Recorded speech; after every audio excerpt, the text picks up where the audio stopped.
नमस्कार दोस्तों, मैं अमित कुमार आस्क मैथमेटिक्स की ओर से आप सभी के समक्ष आज हम लेकर हाजिर हुए हैं पॉलिटी। और मैं आशा करता हूं आप सबों को पॉलिटी बहुत अच्छे तरीके से समझ में आएंगे। तो चलते हैं, चालू करते हैं हम लोग पॉलिटी। तो पॉलिटी में 3 प्रकार के होते हैं, एक पॉलिटी, एक आईपीसी और एक सीआरपीसी। तो आईपीसी में हम लोगों को जो किसी भी एक्यूज को पुलिस लतियाती है वो आईपीसी में लिखा हुआ है। सीआरपीसी में कोई भी एक्यूज को जो सजा मिलता है, क्रिमिनल प्रोसीजर कोड होता है सीआरपीसी में, क्रिमिनल को जो भी सजा मिलता है वो सीआरपीसी के तहत होता है। और रही बात पॉलिटी, तो पॉलिटी के अंतर्गत हमारे संविधान आते हैं।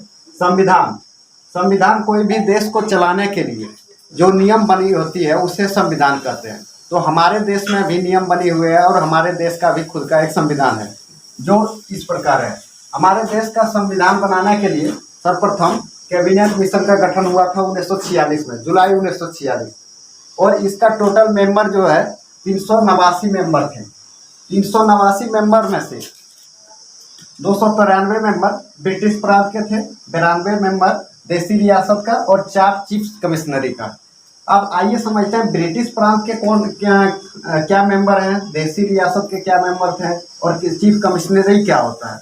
तो सबसे पहले ब्रिटिश प्रांत, वैसे प्रांत जहाँ पे ब्रिटिश लोग शासन कर रहे थे उसे हम ब्रिटिश प्रांत कहते हैं।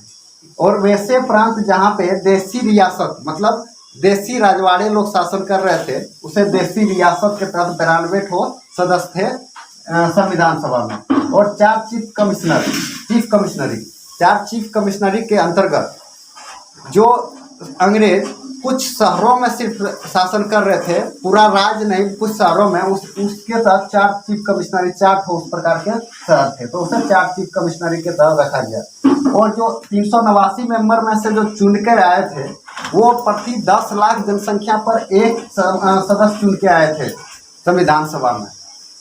और इसका जो है संप्रदाय 3 प्रकार के थे हमारे। पहला संप्रदाय था मुस्लिम, दूसरा सिख और तीसरा समाज में हिंदू धर्म, दलित वगैरह भी इसी में आ जाते हैं समाज में। और पार्टी 2 प्रकार की थी। पहला पार्टी थी कांग्रेस और दूसरा थी मुस्लिम लीग, जो आगे मुस्लिम लीग कट कर पाकिस्तान का निर्माण किया था। आइए अब पहली बैठक देखते हैं। पहली बैठक कब हुई थी आखिर संविधान सभा की।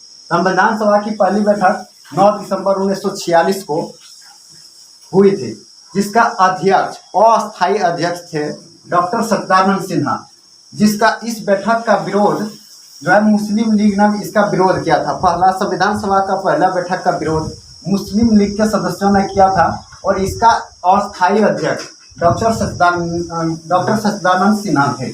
इसके 2 दिन बाद, जस्ट 2 दिन बाद 11 दिसंबर 1946 को संविधान सभा की दूसरी बैठक हुई, जिसकी अस्थायी अध्यक्ष चुना गया डॉक्टर राजेंद्र प्रसाद जी को। डॉक्टर राजेंद्र प्रसाद जी को संविधान सभा का अस्थायी अध्यक्ष चुना गया। ये बात आप लोग अच्छे से याद कर लीजिए, क्योंकि बहुत सारा एग्जाम में, प्रतियोगिता परीक्षाओं में ये अक्सर क्वेश्चन पूछे जाते हैं कि अस्थायी अध्यक्ष और अस्थायी अध्यक्ष कौन थे। तो हमारे अस्थायी अध्यक्ष जो बने थे वो डॉक्टर सच्चिदानंद सिन्हा जी बने थे और अस्थायी अध्यक्ष जो थे वो डॉक्टर राजेंद्र प्रसाद जी बने थे, जो अंत तक रहे संविधान सभा का अध्यक्ष। और संविधान सभा बनाने के लिए कुल 13 समितियां थी। तो सबसे पहले जो समिति थी वो सलाहकारी समिति थी। सलाहकारी समिति का काम कोई भी संविधान के नियमों में सलाह देने का था, जिसका अध्यक्ष थे BN राव जी। और दूसरा जो है वो संचालन समिति थी। संचालन समिति का अध्यक्ष डॉक्टर राजेंद्र प्रसाद थे। संचालन समिति का काम था कि संविधान सभा के सदस्यों का संचालन किस प्रकार किया जाए। इसके बाद है संघ शक्ति समिति। तो संघ शक्ति समिति उसे कहा जाता, तो उस समय के हमारे प्रधानमंत्री डॉक्टर जवाहरलाल नेहरू थे, तो जाहिर सी बात है इस संघ शक्ति समिति का अध्यक्ष जो है जवाहरलाल नेहरू जी होंगे।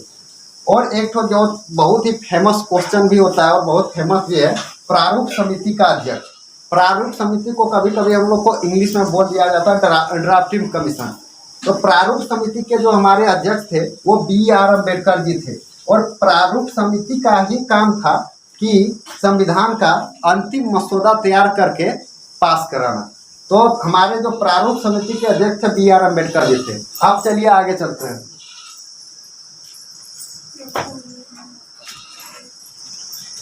और हमारे संविधान को बनाने में टोटल 2 वर्ष 11 महीने 18 दिन लगे थे। हमारे संविधान को बनाने में इतना वक्त इसलिए लिया गया क्योंकि हमारा देश बहुत दिनों से गुलाम था और हम लोग नहीं चाहते थे कि कुछ जल्दबाजी में ऐसा संविधान बना बैठे जिसका उल्लंघन हमारे देश में बार बार होता रहे। इसलिए हमारे देश के संविधान को बनाने में इतना वक्त लिया गया ताकि हमारे संविधान बहुत ही मजबूत बने और ये लंबे वक्त तक चले। स्क्रीन का फील है उसको फिक्स किया जाए। ठीक है। हमारे संविधान जब 2 वर्ष 11 महीने 18 दिन में बनकर तैयार हुए तो इस पर टोटल 289 पार्लियामेंट्री सदस्य जो है इस पर हस्ताक्षर करके इसको पारित किए 26 जनवरी 1950 को।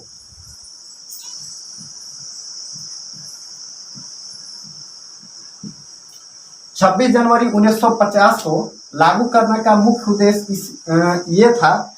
इससे पहले हमारा संविधान बनकर तैयार हो गया था, लेकिन 26 जनवरी 1950 को लागू करने का मुख्य उद्देश्य था कि 26 जनवरी 1930 को हमारे पंडित जवाहरलाल नेहरू ने पूर्ण स्वतंत्रता की आज़ादी मनाई थी। इसलिए उस दिन को 1930 से ही 26 जनवरी को हम लोग ने खास लेकर चलते हुए जब संविधान जो है 26 नवंबर 1949 को बनकर तैयार हुआ तो हमारे संविधान सभा में निर्णय लिया गया कि इस दिन को हम लोग संविधान को पारित नहीं करेंगे, क्योंकि पिछले कई वर्षों से चला आ रहा था कि 26 जनवरी को हम लोग आज़ादी स्वतंत्रता दिवस मनाते आ रहे थे। तो इसलिए 26 जनवरी 1950 को हमारा संविधान लागू किया गया, जबकि हमारा संविधान जो है 26 नवंबर 1949 को ही बनकर तैयार हो गए थे। बाद संविधान में 395 टोटल अनुच्छेद थे, 395 अनुच्छेद।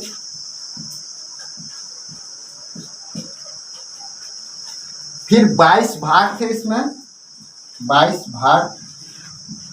और टोटल जिस समय संविधान बनकर तैयार हुआ था उस समय 8 अनुसूची थी,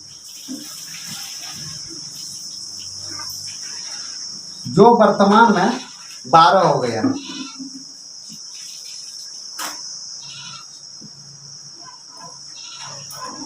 तो इस प्रकार से हमारा संविधान सभा का काम संविधान सभा को बनाकर अपना खत्म किए। इसके आगे हम लोग पढ़ेंगे कि संविधान में 395 अनुच्छेद, 22 भाग और 12 अनुसूची जो वर्तमान में अभी है, और पहले जो जिस समय संविधान बनकर तैयार हुआ था उस समय 8 अनुसूची थे। तो इसके आगे क्लास में हम लोग पढ़ेंगे 395 अनुच्छेद को शुरुआत से लेकर भाग 1 में 1 से 4 अनुच्छेद है और अनुसूची। और आज के क्लास में बस इतना ही। धन्यवाद।